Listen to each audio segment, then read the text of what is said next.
it's really important that people have medical guidance by a physician or someone who's really knowledgeable in obesity medicine when it comes to prescribing like Ozempic, semaglutide. And the reason for that is that these medications, as much as there's some benefits to it, there's also some significant risks, and therefore anything that has to do with you putting something in your body that is not natural needs to come into the body with an understanding.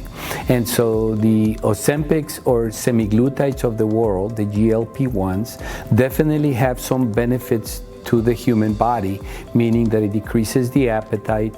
It also slows down the timing of your digestion, which we normally think in terms of digestion taking an average of 2 hours.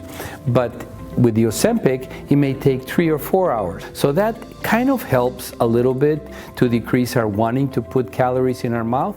But the possible risk for that is also that there are some individuals who have chronic constipation, who have an actual problem with their gut. In those individuals, if they just go ahead and say, I need to lose 50 pounds, and I saw this website and it says that it's only going to cost me $199 a month, be careful with that, because it's not uncommon for somebody to get completely stuck. And that means that the stuff that needs to come out of your body cannot come out of your body. And that's an emergency. If you don't get to a hospital so that somebody can disimpact you, so somebody can move things around, even though these are rare, they're rare when you look at somebody that has bowel movements. There's other areas that come into play when it comes to the semaglutides, such as, do they have any history of thyroid medullary carcinoma? Now, most people don't, but how about if that person that's about to go on semaglutide goes out and puts herself on that medication because she doesn't know, or he doesn't know, that they have that condition. So there's a lot of risk factors.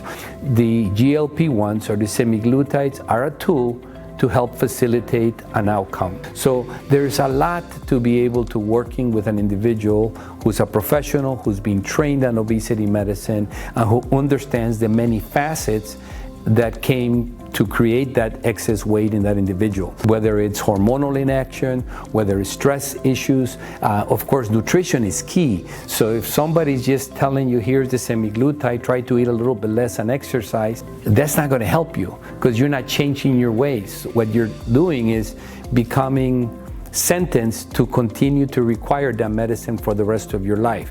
Remember, these GLP1s have not been around for 50 years. They've only been around for like a decade. So we don't have any evidence to support the fact that somebody's been using it for 5 years and they're completely healthy.